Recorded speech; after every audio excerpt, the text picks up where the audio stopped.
Okay, I'd like to welcome everyone back to BizWestMichigan. We are at the BALLE Conference in Grand Rapids. I'm very excited today. We've got Ari Weinzweig from the Zingerman's family or community of businesses. And Ari is actually talking today, his topic is the Zig training on servant leadership. So what I thought we would do is we're going to talk to Ari about what his topic is. We're going to ask a few questions about that. We're going to learn a little bit about the Zingerman's businesses, and we're going to talk about his books and see what other kind of fun and exciting things we can learn. So, Ari, thanks for coming online. My pleasure. Thanks for having me. So why don't you tell me a little bit about the Zing training on servant leadership? Okay. Well, I mean, ZingTrain is just our training business, so so that's what that is. But servant leadership is one of a myriad of subjects that we teach. It's sort of the core of our leadership philosophy. It's adapted from, there was a guy named Robert Greenleaf who wrote a book called Servant Leadership in 1977, and that's really where we learned it from.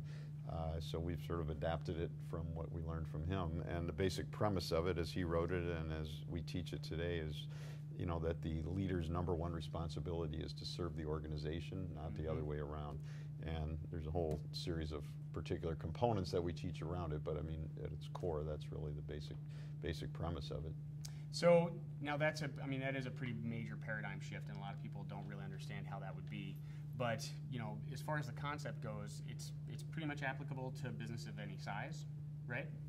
Organizations of any size, because it's not really just tied to business. I mean, it's no different in a not-for-profit, and there are plenty of not-for-profits, unfortunately, that are run in a sort of hierarchically based, autocratic way. Even though the cause of the organization may be good, it doesn't mean that the internal workings of it are congruent with the cause. And conversely, there are for-profit organizations that are very flat and very service-oriented internally as well as externally. So I think really, it works in any organization, any size, any industry, any focus, any industry. Yeah.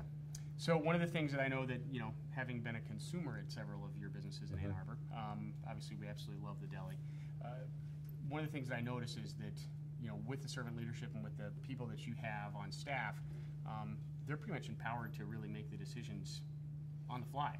I mean, obviously within certain rules and everything, but is not really. They could pretty much do what they want. That's what they need to do, right? Yeah. Take care of the customer.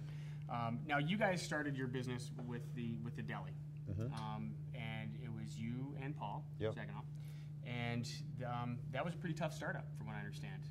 When you started out, I mean, any business.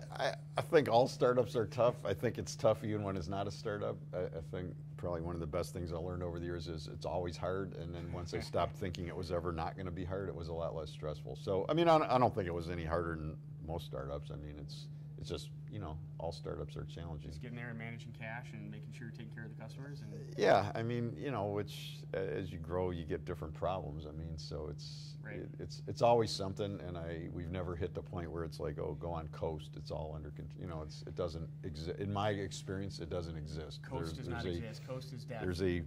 No, exactly. And I think there's a mythology out in the world that you work hard for a few years and then you're done, and it's like, I don't buy that. I mean, I've at least never experienced it. I'm a huge fan of the concept that physics and inertia are real in business, and the minute you stop driving is when you'll glide. And as we all know, if you glide too long, you end up crashing. Yes, and I wrote an essay in this book on the natural laws of business, and one of them is that great businesses are getting better all the time. And I think that's exactly what you just said. So let's talk real quick about the 9 different businesses that you have. So you've got the deli. Yep. You've got the bakehouse. Yep. Which serves both the deli and you sell the products outside of their. Yeah, all our wholesale businesses sell within the organization, but also outside. So the bakehouse, we have 130 different accounts all over the Detroit area, even into Western Michigan, but then we also sell from the bakehouse to the mail order, to the roadhouse, to the deli, et cetera. And then similarly, the creamery has the same basic idea. The candy company and the coffee company all do that. They wholesale, and then some of their wholesale customers are within the organization. When you guys were setting that up, and obviously if you look at that, I mean, it's a true integrated business model. Did you do that on purpose? Did it kind of happen by accident? No, it definitely didn't happen by accident.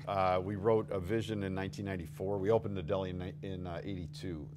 In 93, Paul had the sort of intuitive sense that it was time to revision the business, and we spent about a year, arguing, talking, trying to figure out what that would look like, and we came out of that with a 15-year vision that was called Zingerman's 2009. Right. And that outlined that we would have a community of businesses all located in the Ann Arbor area. Each business would be unique, so it would have its own specialty, but each would be a Zingerman's business, and that each would have managing partner or partners in it, so we would have hands-on ownership, and that we would operate as one organization, but with these semi-autonomous pieces. And it really came out of, from the beginning, we had said and believed we only wanted one deli, and we knew that. But then we reached a point where we had added on to the building twice, and we couldn't figure out how to grow on site anymore. We didn't want to open more delis, so how do you grow and maintain positive momentum, but not go back on what was really a core principle for us, and this is what we came out of it with. And then in 2007, we finished our 2020 vision, which is still basically true to that. Now, you guys, and one of the things, there was a great article, I think it was in Fast Company. Inc. Magazine. Inc. Magazine. Yeah. That was a great overview. And actually, I'll put a link to that interview on there, because it gives a great overview of the business. So with the vertical integration, can employees move around within the organization, or is it kind of separate? No, I mean, they're all separate businesses. I mean, partners own part of their business, so I mean, in theory, I guess they could move, but they'd have to sell their shares, and I mean, it's not a small. Not a small, right? That's unlikely, but employees, absolutely. We post all jobs, and anybody can apply. I mean, internally or externally. How many people move around? Do you have a lot of people that move from like being at the deli to the bakehouse? We do. I don't have any stats on it. I mean, it's not every. They need to really stay in their job for a year, because it doesn't take. It's not a 2-day learning process. Right. I mean, but no, we definitely have people that move. I mean, but the jobs are posted. It's up to them. I mean, if they want to apply, they're welcome to go for it. Let's talk real quick about your books. We've got 3 books here. I don't know if you can see them on here. Okay. But, we've got The Building a Great Business. Yep. We've got Being a Better Leader, and the Servant Leadership essay is in this book, correct? Yep. And then we also have, this is the one that I think is fun, is the Zingerman's Guide to Better Bacon, and there's some awesome recipes in there. My wife was actually looking at that not too long ago.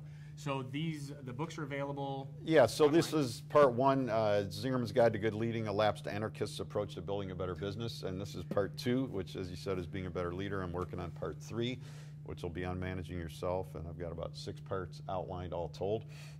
We're sort of mindfully off the grid with them, so these were actually printed in Ann Arbor. Our crew did all the design. We've gone back to self-publishing. I did a few other books with big publishing houses, which wasn't the worst thing in the world, but really didn't fit with our way of working.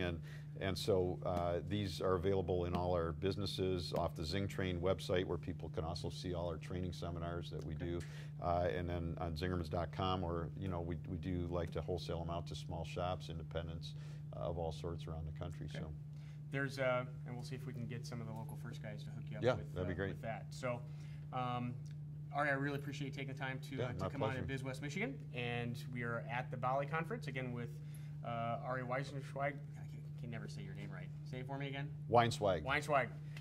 From the Zingerman's Community of Businesses. Thanks for watching BizWestMichigan.